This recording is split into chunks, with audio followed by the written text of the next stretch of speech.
Good morning, Cheryl Ann. Thanks for being here with us this morning. Alberto, good morning, good morning.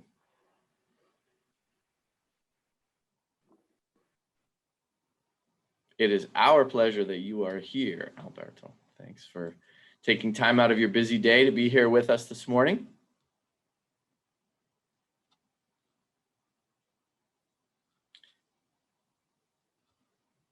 Right, so we're going to get started here. Kellyanne, good morning, good morning. And Michael. So as people continue to come in, we will welcome them and we will do a quick pause here again in a minute or two. But I want to get started. Good morning, Dr. Postyan Underdahl. Thank you for being here all this morning. One thing that I just continue to be amazed by at the center is the fantastic folks who partner with us, are willing to give of their time and also just engage with us. And I think this morning that continues. It's great to see such a fantastic, some names I know and many I don't. We are glad you are here. I would love to hear just in the chats, if you can let us know if this is the first time you have been to a Center for Leadership event. We would love to just hear from you, and we want to give you an extra special welcome this morning. If this is the first time you have been with us this morning, just put it in the chat. Let us know that this is your first time. Oh, awesome, Clay and Shara, Alberto, great. Thank you for being here. Oh, awesome. Fantastic, thank you, Arturo and Alex. Great. So, well, welcome. So we are the Center for Leadership. And so we are a unit on campus that does three things. We do developmental programs, mostly for people outside of the university. We also do engagement events that include awards and speaker series and things that are free to the FIU community. We want to provide as much value as we can to internally and outside in the broader FIU community. And that means across the globe. I was just telling David before, our guest here today, Dr. David Van Rooy, that we've had people come from 21 countries just to this Leading Well series. And so it's been fantastic. And then the third thing we do is research. So we are very much grounded in a research-focused approach to thinking about leadership. This doesn't mean leadership is a textbook issue. In fact, it's very much a practical issue, but it's also, we don't just think of it as, oh, here's what I did and here's what makes sense. We'd like to blend the two of real life experience and real world things with the research, because that is what makes the most effective leadership. And there is a science of leadership and leadership development. And if you can make some small adjustments based on that, we see again and again that people are able to make significant changes in the way that they lead and how effective they are. And that's what gets us excited. That's why we're here. That's why we get up in the morning. And it is my pleasure to introduce to you this morning, Dr. David Van Rooy, who is Group Vice President and Chief Talent Officer at Albertsons. Albertsons company is a massive company that you may not know, but you may know some of their brands. So Safeway, Kroger, they're the second largest pure play retail grocer in the United States, and they have been growing massively. So we'll hear a little bit about that. Previously, David was at was at Vail Resorts, was a senior executive at Vail Resorts. He was a vice president at Walmart and was also a leader at Marriott, and started his sort of current career trajectory at Burger King. Did I get it all right there, David? Yeah, you did. I'll make one small correction, Nathan. Kroger's actually our biggest competitor, not one of the brands. Oh yeah, yes. Everything else is good. That is not a small. That is not a small issue. Yes, thank you, David. So welcome. We're glad that you're here with us this morning. And for those of you who are in the South Florida area or not, it doesn't matter. David also has a South Florida connection. He is an FIU alum. He did both his master's and his Ph.D. At FIU in industrial organizational psychology. And you see a book to his right, probably over his left shoulder, or to our right on the screen, Trajectory. He is the author of a fantastic book called Trajectory, and of many peer-reviewed scholarly publications as well. So we have a man of many talents. David, welcome. Thanks, Nathan. Awesome to be here today. And thanks to you and the whole team at the Center for Leadership for the invitation, and to everybody who joined us and took time out of the day today. Looking forward to the discussion. And I know there's a chat feature and stuff like that. And looking forward to hearing people's thoughts and questions as we're going through here. Great. Yeah, we'd love to see. We may not be able to get to all questions, comments, but feel free to populate the chat. We'll be following it as much as we can. Thank you to those of you who submitted questions ahead of time as well. That's really great. So David and I often, usually about once a year, physically get together when he is in town, sometime around one of the holidays. That has been obviously that has not happened with COVID. But David still has many connections to South Florida. And I wanted to ask you a question. What do you miss? What's one thing you miss about South Florida? Because you're currently in Colorado. Yeah. So I'm looking, I can look out the window here, and we got a little bit cold and snow today. So I think about Miami and just how I got there and the situation around it and just being completely overwhelmed by it. Now I look back at it, and yeah, absolutely. There's so many different things that I miss about Miami, and I'll throw out a couple of them. One of them is just the energy around the town. When you walk outside and there seems to be music playing everywhere, it's cafecitos in the middle of the day, and there's just a vibrance that's really, I think, hard to replicate in other cities compared to Miami. And if you've never been there, it's hard to describe it, but you definitely feel it when you're there. Another thing I think about missing is something that I didn't notice until I was teaching classes at FIU when I was there. And what had happened is people's parents would come to class occasionally, and I thought, this is really weird. What are they doing here? Like, am I not doing a good job? And I realized it's because it was their kid's first kid going to college, the first time that somebody's going to be graduating. I thought, how neat is that there's just a sense of newness and excitement around being the first person to do something. I think Miami's a city of firsts in a lot of different ways, and so I miss that as well. And then, of course, I'll throw out the obligatory, if it's not hurricane season, definitely miss the beaches and the warm weather. That's good. That's great. Well, we look forward to welcoming you back to Miami when you have a chance to come back. So, we don't need to dissect your kind of career bit by bit, but so you are a really successful senior executive now. I mean, that's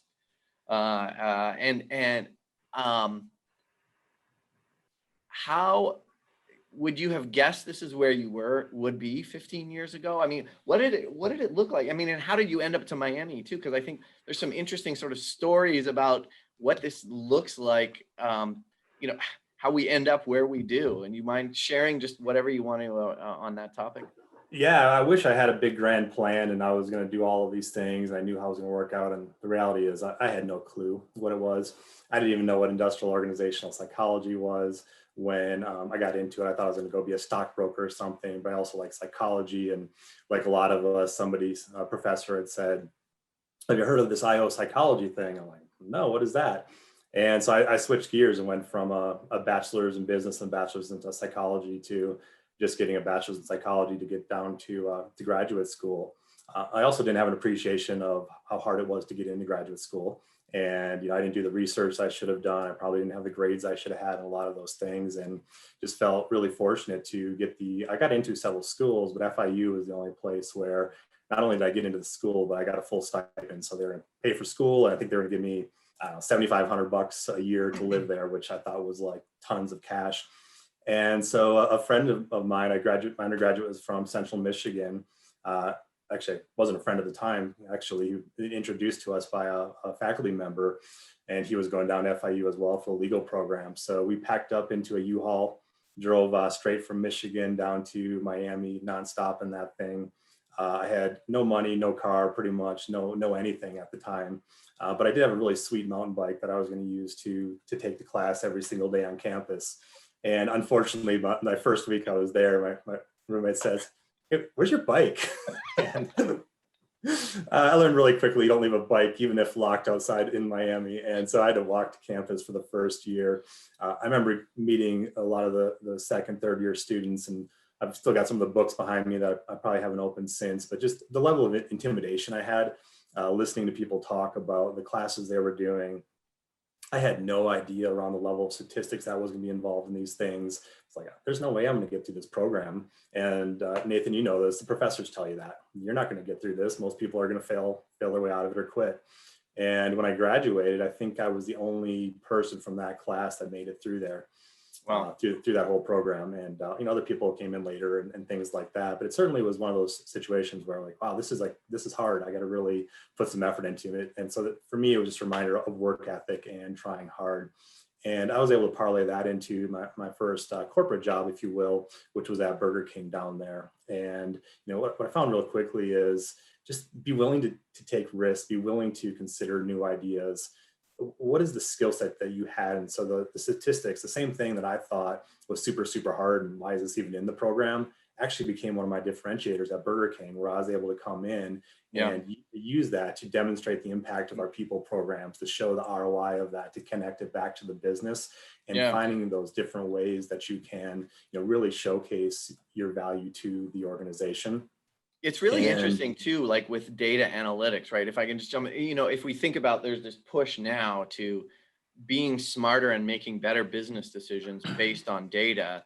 And that also requires a complex level of analytical capabilities to be able to like interpret, figure out what does it all mean, right? Because you can have a lot of data and it doesn't mean anything. It's I can totally see that, right? That other people are making gut decisions, and you say, well, actually, let's look at the data, because that assumption may or may not be correct, right? And if you have the data to make a more informed decision, and you're the one that has that capability, that's huge. That's huge. So. And definitely, and have a question that you want to ask, like, what is the business problem you're trying to solve? Because the data can tell you all sorts of things. It doesn't mean that it's useful towards the problem at hand. And so understanding the business context against that data is very powerful. But yeah, so I went from there, Nathan, to Marriott. I went from there, as you said, to Walmart. I thought I was going to be at Walmart for a couple of years, world's biggest company, put it on my resume and leave. But it is so big. One thing led to another. Every time I got a little bit like restless, a new opportunity would come up. Ultimately, that took me to Canada, where I moved to Toronto and led talent and more capability for the Canadian division there, and have been back in the States now for a year and a half. So it's kind of just been bounced all over the place. And I don't want to say it was random, but I was always open to new ideas and to new opportunities. And I think that's something that people don't always do. They think, I'm in this job and I'm loyal to my boss, I'm loyal to my company. It doesn't mean you can't think about other things, whether it's in the company or outside of the company. Just to understand what those opportunities are, where your value is, and ultimately just making sure you're finding something that you really enjoy and you're passionate about. I think too often people get stuck in a job, things are okay, like why bother rocking the boat? When reality is, if you're not happy with it, if it's not something you're really enjoying, go after something that you're going to like more. So we have senior executives on today. We have undergrad students, and everything in between, right? And so we want to provide some value, hopefully for everyone. I want to speak just for a second to those who are earlier in their career, and just pick up on something that you said. I mean, I remember being, and now that I see this from another perspective, I think it just confirms this even more. I remember being intimidated by people who knew exactly what they wanted to do, and feeling like I should also. And I think it's really refreshing to hear what you're saying. And it's not that you just sort of give up and you're aimless. I mean, you bust your butt, you do, but it doesn't mean that you have a grand plan that you want to enact. And for most people, life doesn't work that way. And so, for those of you who are feeling a little bit like that, I hear us today, right? That it can work out. There has to be some level of serendipity that you allow for. You work your butt off, and you put yourself in a situation where serendipity can occur, because it doesn't, like luck just doesn't happen by, you need to put yourself in a position to get lucky or to figure it out, but it doesn't. And so I often tell people, I still don't know what I want to be when I grow up. Because I want to just try, I want to stay open to just who knows what will be thrown my way. Yeah, Nate, I just want to build upon that too, because when you talk about people's resumes, it's really, mine included, it's really easy to look at it without having all the depth behind the resume and look at, wow, that person has just been promoted so many times and look at how successful they are. The reality is that typically doesn't happen that way. And so, yes, I'm the chief talent officer today. Yes, I was a vice president at Walmart, all of these things. But I took a lot of lateral moves within my career as well. Places where I thought I had a hole in my resume, even going to Canada. And I worked internationally a lot. I've traveled internationally a lot, but I've never lived abroad. And for me, that was something that was important, was to be able to do that. And so that wasn't like a promotion for me. It was a lateral move over to another market. But I left there with a richness of experiences that there's no way I could have gotten in the US, even with a promotion somewhere else. And so when you think about careers and getting to where you are, I'd also say be open to those things that may not be the obvious path, as long as they're additive to your experiences. That's great. No, that's really great. Thank you. That you also something you that was related to a question that Maritza submitted ahead of time. She asked the question, how do I overcome my fear? And I mean, this is relevant to all of us at all points in time. What would you say to that? My first response to it is, don't think of it as a bad thing. And we all have fears. There's something that we don't like. It could be, I'm afraid of the dark. It could be afraid of flying or heights or whatever it is. But when it comes to work, when it comes to school, people, public settings, people always have some degree of fear. And if you don't have fear, you probably don't think about things closely enough. You don't make sure you're making the right decisions. You just go into it blindly, not worried about the consequences of that. So the real question then becomes, how do you harness your fear? And if your fear is paralyzing, like you can't move, you can't talk, you're sweating, you might be a little bit too far out of that comfort zone. So how do you maybe take it a step back and ratchet it and put your toes in the water a little bit? I think the number one thing that adults have fear of is public speaking. And so if your fear is of public speaking, your best bet probably is not to go to a conference and try to get a keynote address. That is not going to be productive for you. And so what can you do instead in small settings to have those dialogues? What can you do to try to get yourself out there a little bit, get some of that muscle memory, build that confidence in what you're doing? But ultimately there's a sweet spot. And Nathan, you may remember the actual curve and what the name is. But if you have no fear over here, your performance tends to be pretty low. If you have too much fear, your performance tends to be low. And so you got to find that optimal spot in the middle where you can harness. Thank you. I just saw it pop up in the chat, the Yerkes-Dodson curve. Thanks for that, Amy. And so with the Yerkes-Dodson curve, you want to find that optimal spot where you can harness your fear. But again, the biggest thing I would say is, don't think of your fear as some sort of a limitation or something that only you have. Every single person has fear to some degree. Yeah, that's good. That's really good. So your role now, you are, about, what was it? How many years ago was your book published? 7? Five or six. 5, yeah. So it's been a while. And at that time, I mean, and I think one of the things that David did, I'm going to give him a shout out, is that the proceeds go to a charity for his book. And so I think that was really incredible that when you did that at the time, just saying, hey, look, money that I make is going somewhere else. It's going to a charity. But you've been able to help people and think about trajectory. So if what do people get wrong, and what could people get right, do you think, better as they think about building their career and getting ahead, or I mean, sort of being wherever it is that they want to be? Like, I'm sure you could talk. There's many ways you could take this. I'm going to leave it open to you as to how you want to. Yeah, maybe I'll use a bad traffic analogy. Just I was stuck in traffic last weekend, and Waze kept telling me to go another direction, which probably would have been faster. And I'm not going that way because I was in the mountains. I'm not going to go off track. But I just stayed where I said I was going in that path, and that's not always the best way. If you look at generation, the millennials, and now you look at Generation Z. Z is changing jobs even faster than the prior generation. People said they're changing way too fast. Like, they can't be that quick. They have high expectations for promotions and so forth. And so my recommendation is have a general direction. So if I go back to the traffic analogy, I knew where I was going. I was too locked into my exact path to get there. And there was probably a better way for me to get over there. And so if you have an idea of what you want to do, I think it's really good. And that's one of the concepts within trajectory is you should always be having an upward trajectory, but that can change over time. For some people, it's going to be about title or money or things that are a little bit, kind of easier to look at. For other people, it's going to be about happiness. For other people, it's going to be about giving back. And so there's no one definition of what that looks like. So I'd encourage people is to define what does success mean for you, and then what the job is will naturally start to fall into play with that.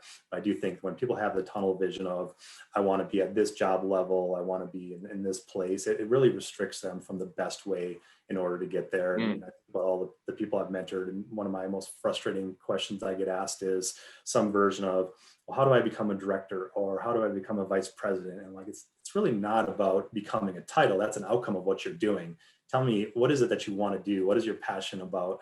What are you really good at? How are you going to contribute? And those are the things that are going to lead to those. But and you may not always know, right? And so it's like being like, you may not always know how you're going to contribute, but if you got to show up every day and be better than you were yesterday, right? Not, am I better than this person, or how do I, but I mean, I always think there's some comfort in the, the saying of, success is being a better version of you today than you were yesterday. And it just, makes it like I'm not on anyone else's path. I'm on my path. And how do I make progress, not against, and make sure I'm hitting the right metrics, right? And that I'm caring about the right things. For those of you who are, more business inclined, there is a fantastic article called How Will You Measure Your Life? It's also a book by Clay Christensen, who is sort of the father of strategy. I mean, Guru just actually passed away this last year, and was one of those luminaries that people sort of across the business world said, wow, this guy really changed our thinking about competition and a whole bunch of other things. But he did a keynote address for graduates of the MBA program at Harvard, where he was a professor for years. And he sort of applied these, hey, you got to make sure you're measuring yourself according to the right metrics, or otherwise you're going to end up in a place that you didn't want to be. That's how mistakes happen. And so you got to be really clear about what your values are and how you're going to see yourself be successful at the end of your life. Warren Buffett is the same. He's really clear on that, right? He said, success is being at the end of your life surrounded by people who you want to be surrounded by. And there's a lot of people with a lot of money who don't really have anyone that cares about them around them too, right? It's just a sort of good reminder. You think Warren Buffett and whatever else. So choose your metrics, right? Yeah, and Nathan, I don't think people have to have all the answers either. I mean, there's mentors you can find, ask for feedback from different people. I had a boss one time who said to me, David, this is the next job you need to take. And I think I was younger in my career and had some version of, oh, cool, what's my raise going to be?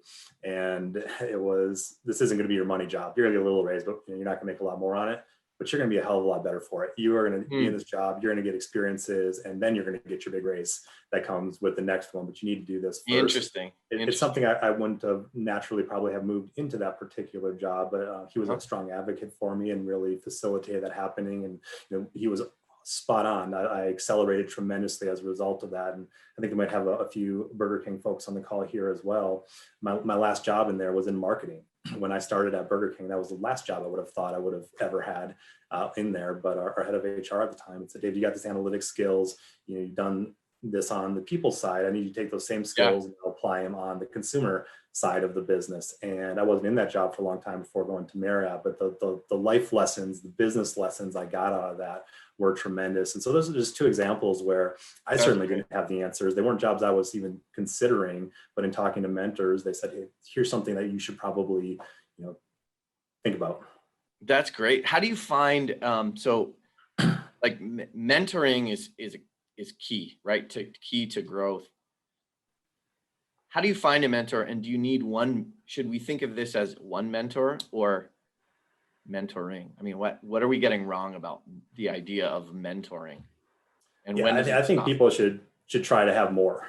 And the best ones come organically. They're from relationships. And even when I was in graduate school, some of the older people, Nathan, that took me under their wings, and we built relationships, and they helped me and told me how to prepare. Same thing that happens within the workforce. And sometimes you don't even have to ask. It just becomes a really natural relationship, like a friendship.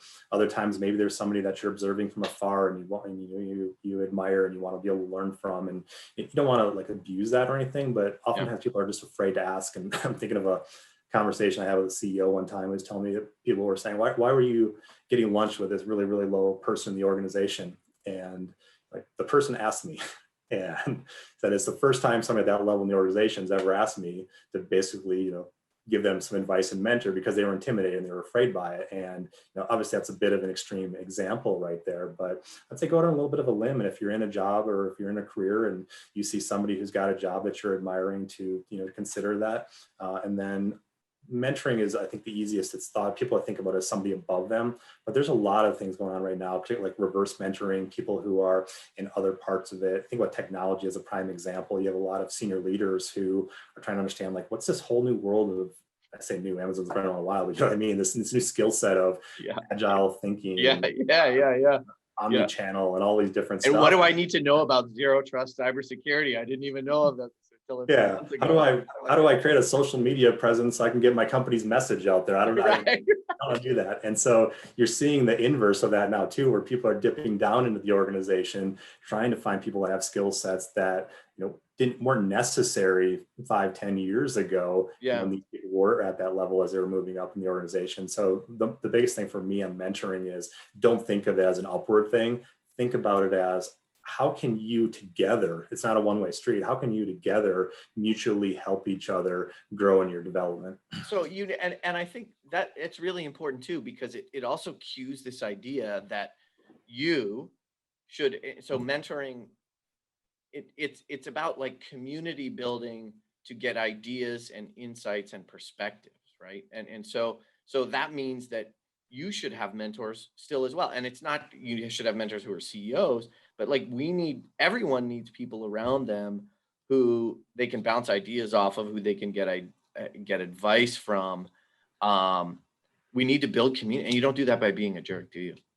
No, and that's what people remember, right? If you think about your work contribution, I could go through a lot of accomplishments I've had from a work perspective. I'd be willing to bet few people would remember hardly any of those, but they're going to absolutely remember how people are treated. I mean, we just had a candidate not too long ago who was kind of on the fence about considering coming into the organization. It was a big move, been with the company for a long time, and had called somebody who had previously worked for the hiring manager, and then called back and said, I want to work here now. I just talked to somebody. It sounds like an amazing person. And so absolutely, how you treat people, that's what people remember. And that's really what creates culture and what sticks with people. And don't be afraid to try and build that community wherever you're at, right? In getting advice and ideas. And if I think of who within my network, I have some go-to people that I just want to run ideas by them, and they're gonna tell me, and so. And I think this goes to, you want to make sure you're surrounding yourself with people who are going to build you up. And if you've got people who are, who you can't trust and who you're going to tear you down, you need to find try and move to different areas, because it's great. You mentioned in your program, people took you under your wing, but if you see it as a zero-sum game, if it's set up as a hyper-competitive program, people don't do that, right? So there's this danger that hyper competition really can lead to people doing things not to build each other up and help each other out. It's really damaging, isn't it? Yeah, it definitely can be. And you want to win, right? But you don't want to do it at the expense of the way you treat other people. And going back to the mentoring for a second, I wrote a blog several years ago. I had a blog for Inc. magazine, and wrote this idea around having a mini board of directors. Yep. And think through who do you need to have? Maybe Nathan's the person I reach out to if I need somebody to help me, with creative thinking and something new and novel I'm doing. And maybe Andrea is somebody that I need to reach out to if I just need to vent, like I'm just having a bad day. I need somebody to listen to me. If I need career advice, I'm reaching out to Shannon. But they can have different roles, and all mentors aren't equal in terms of what they're contributing and how they can help you in your growth. Yeah, it's a mentoring network, isn't it? Or it's like it's a crowd of people who help us help us. We're not an island. How so? What do you see? So I want to shift gears a little bit. What do you see on the in terms of the landscape of talent and hiring talent and what that looks like, particularly in the context of, so we can talk about this in a kind of in a variety of ways again as well, but what does that look like? We're in Black History Month. We got a fantastic question that's relevant far outside Black History Month, but the question is by Letitia. It says, what are your thoughts on the lack of African-American female leaders within Fortune 500 companies? And, you know, like, what do you think can be done to address that? Yeah, just I guess to be clear on that one, there's not one as of last week, and that was a recent appointment for Walgreens, and so I think the numbers are atrocious. You mean no for way. at the CEO level? Yeah. Yeah, sorry. Yep. Yeah, you talk at the top of the house, which is representative of the broader challenge at hand there, and I think companies are.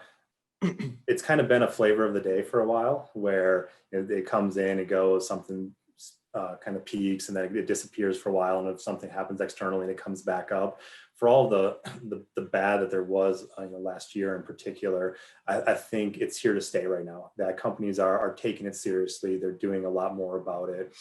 Looking at more diverse slates and saying it's not just the internal, it's not the tap on the shoulder. If we don't have diverse candidates, and it's broader than African American females, obviously that's a big part of it, but it's diversity in general that I'll speak to, that it's got to improve, and you see it where diversity does exist in the front lines, and then it starts to erode a little bit as you go further up within the organizations. It doesn't mean the skills are eroding. So what's happening? Is it because the work environment isn't set up for mothers? Is it because the selection criteria maybe are accounting for factors that really aren't important as part of all of that? And so we're looking at balanced slates and making sure that we have a broad representative group of candidates for the jobs that we have. I think just all companies by and large should be putting together structured interview guides to say, we're going to go through a similar process for all of our hires, and we're going to evaluate people on the merits of the job. And then sometimes people just look for too many qualifications. Who's the absolute best person who has the most degrees, the most certificates, the most degrees from the most elite institutions, which are like all right.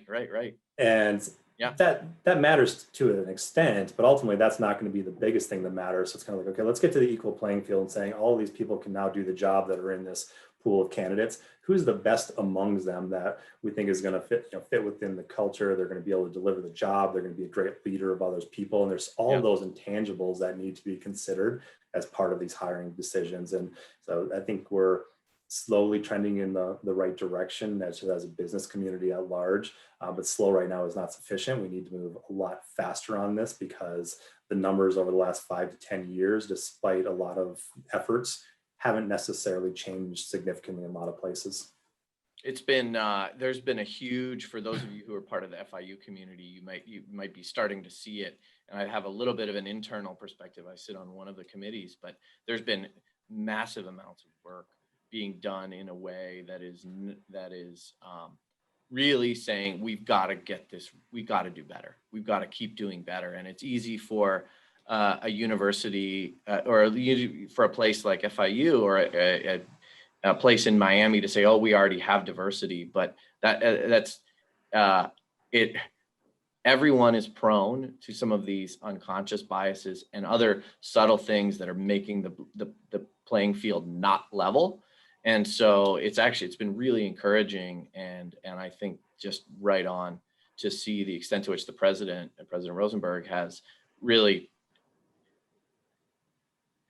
put resources and effort, and it's a multifaceted, multi-year issue that we're seeing, and I think it's I hope things are different this time, right? And they feel different, but it's quite encouraging.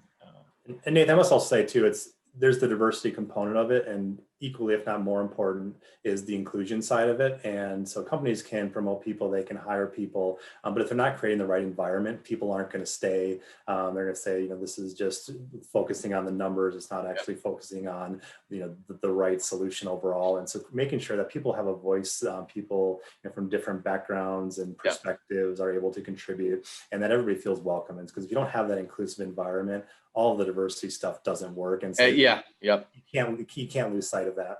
Yeah, it's really a challenge. I mean, sort of in every way, right? I mean, because you can broaden and think of inclusion along so many dimensions, because there are so many different ways people can be diverse, right? On observable and not observable characteristics.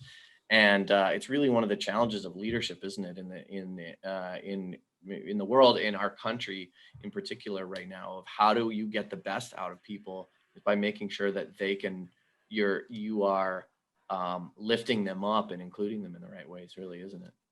And if this is probably a segue into a whole other topic, but I think that the whole talent landscape has started to shift over the last year and has really shifted dramatically over the last 3 months or so in regards to beliefs around people working either fully virtual, working part-time virtual, and so forth. And so the whole talent dynamic from a marketplace standpoint has changed as well. And maybe in instances where people weren't willing to move to take on a job, now they don't have to move. And so from an organizational standpoint, you have a whole different talent pool that you might be able to harness and bring into the company that previously many of those might not have been, basically part of the equation.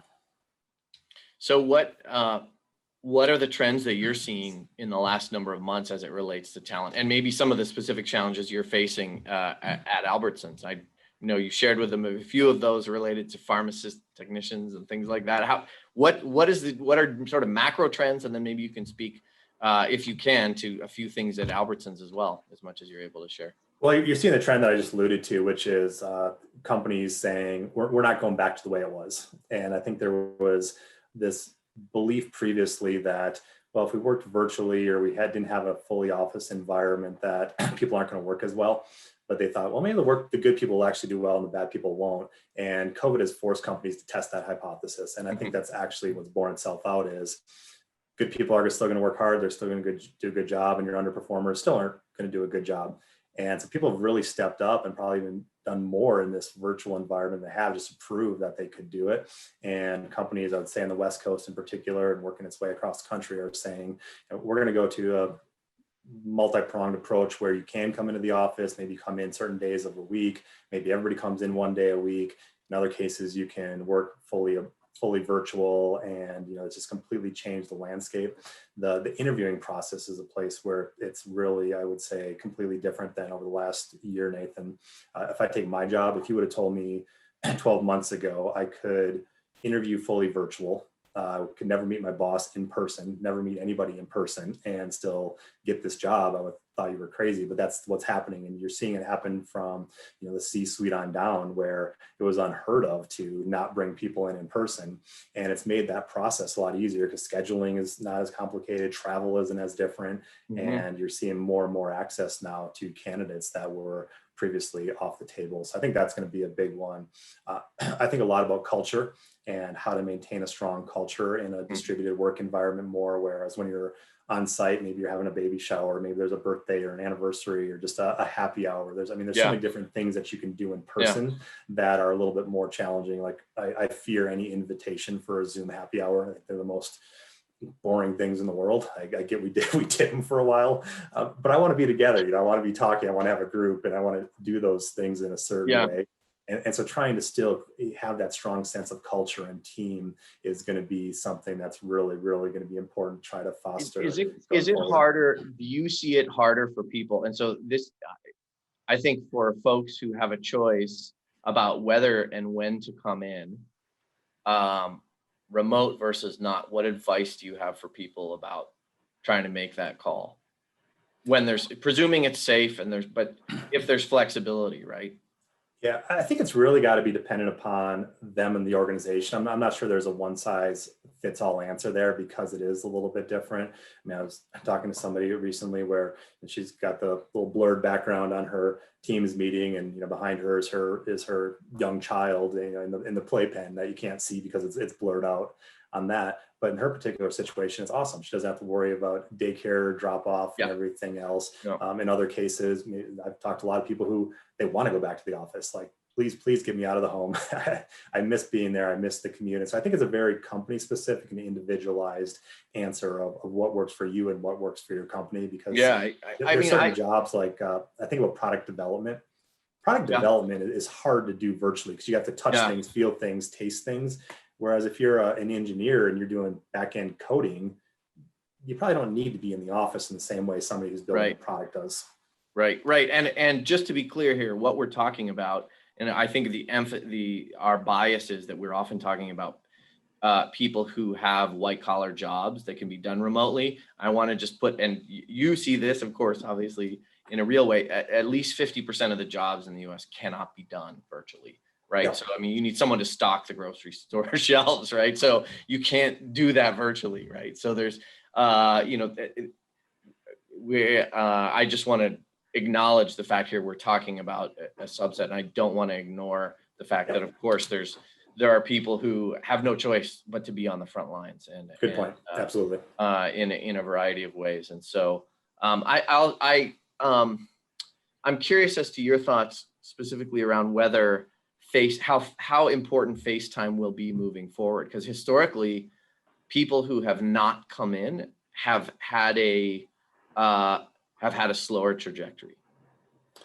But will that continue moving forward? So that's I think it's bearing itself out, and even what is the definition of FaceTime is starting to change. I mean, I'd be willing to bet you would not have had this session a year ago. You'd be like, no, we're doing it in person. Here's the auditorium. Let's see when the space is available. We'll bring everybody together. And so all companies had to adapt. And I think what they're finding is things are working better. Take leadership development and conferences and virtual events. I mean, access to development right now is more open than it's ever been in history, and people have a tremendous opportunity to learn and develop and to grow. But I think like performance management used to be, if you're going to give somebody feedback, you're going to sit down in a conference room, it's going to be one-to-one, you're going to have that conversation. And then it got to be, you want to like just give me feedback online, give me some badges, give me some different things. And now it's going to be even more virtual and things like that. And so I think the definition of face-to-face that's great. Evolving. That's great. Yeah, that's really great, because I mean, without Zoom or similar platforms, Teams, FaceTime is incredibly important. But if everyone is open to it, that's great. Yeah. Well, I want to hear your insights on, if you could just give people. So for those who don't, probably many of you wouldn't know. Most of you wouldn't know this. David actually has a key research publication on emotional intelligence. This is years ago before, emotional intelligence was already big, but has continued to be a big deal, right? People talk about it a lot. What can you tell us about, and what is emotional intelligence? What do people get wrong about it? And how do we need to think about it moving forward? Do we ditch it? What do we do? Yeah, I guess going back to your earlier question first, that was one where it was interesting. My professor told me it was a absolutely terrible idea, and to not do that research. And to his credit, though, he then said, but if you want to do it, I'll support you and get behind you. And it turned out to have a pretty big impact and land. And the question at hand at the time was, does emotional intelligence matter in the workplace? And so we combined a lot of different studies that have been done to find out, hey, it actually does matter in the workplace. And somewhat what we were talking about earlier is, do you understand how people are reacting to you? Can you read expressions? Do you have empathy for people? Can you lift up into the bigger picture beyond just the task at hand and make sure you get back to the treating people well and so forth? But at the same time, emotional intelligence isn't just about the nice side of it. It's understanding that landscape so that you can make the right decisions and give feedback to people in the appropriate way. So there's a lot of overlap, I guess, not to get too technical with personality, but I'll also say businesses and business leaders like people that is intuitive. And so if I was to talk to somebody about the big five and how it matters in their career, they're going to say the big what? And what is that? Where if all of a sudden I talk about emotional intelligence, like, Oh, so it's like, how smart are you with emotions? And so there's a very strong intuitive element of it that's Yep. more powerful, I think, than even the Yep. research side of it.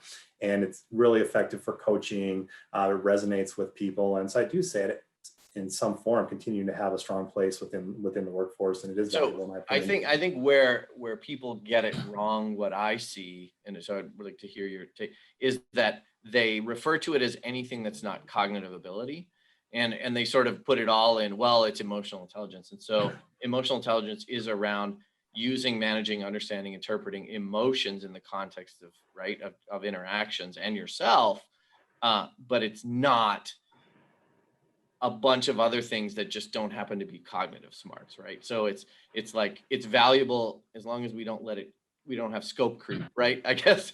Yeah, because you've got spatial intelligence, you got musical intelligence, I mean, there's all sorts of different versions of it. I think you're right. You don't want to just say every other intelligence and then, Yeah, and it's EIs not everything else. personality. It's not the same as personality, right? Like Yeah. it's not the same as other. It's just that's the way that I always think of it. But I want to, you're the expert. Yeah, and I think you can manage it a little bit better. And so certain traits are harder to adapt and so forth. But it could be something as just slowing down a little bit. And if Nathan looks like he's having a rough day, maybe my normal inclination is just to walk the other direction because I don't want to deal with it, versus stopping and having a conversation with Nathan. Or Thanks, David. yeah, I would stop. You know that. Or somebody's super excited about it, what's going on today. But just taking the time to connect with people at the end of the day is what emotional intelligence is about, and building those relationships. That's great. That's great. Well, want to I want to thank everyone for being on this webcast today. It has continued to just be amazing to hear from such amazing folks. And again, so how things have changed. We weren't doing the series a year ago, and now we are, and we don't have to fly you here. It would have been too much, and you'd say I can't do it.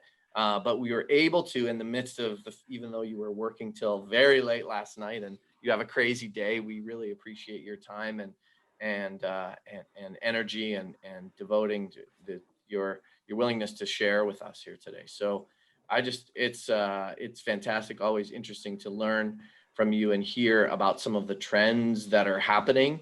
So Albertsons has grown to 300,000 or even more now, 300,000 employees. Right in that vicinity, yeah.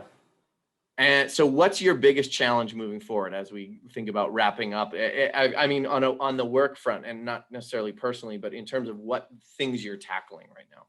Yeah, just I would say in my job from a talent perspective, this sounds a little bit trite, but it's talent, and it's making sure that we're hiring the best people in the organization, we're keeping the best people. I take one of the biggest responsibilities that I have is making sure that we're creating a great work environment where people want to work, where they have the opportunity to grow their career. And so if I come in and I'm a cashier, and we have thousands and thousands of these stories where people started on the front lines and they were able to grow up into senior level roles in the organization, and they're running stores, and they're in multi-store type of roles and so forth, and just making sure that we're doing everything we can to hire the best talent, the friendliest talent, and the people who want to stay there and grow their career. So Albertsons, Safeway, Vons, Tom Thumb, Jewel Osco, Pavilions, and we don't see them a lot in Florida, but outside of Florida, massive and really amazing. And I think you maybe even might be starting to try and work with FIU as well in terms of talent. And so yeah, good talent pool to draw from there. So we're excited to get some more students into the organization and graduates.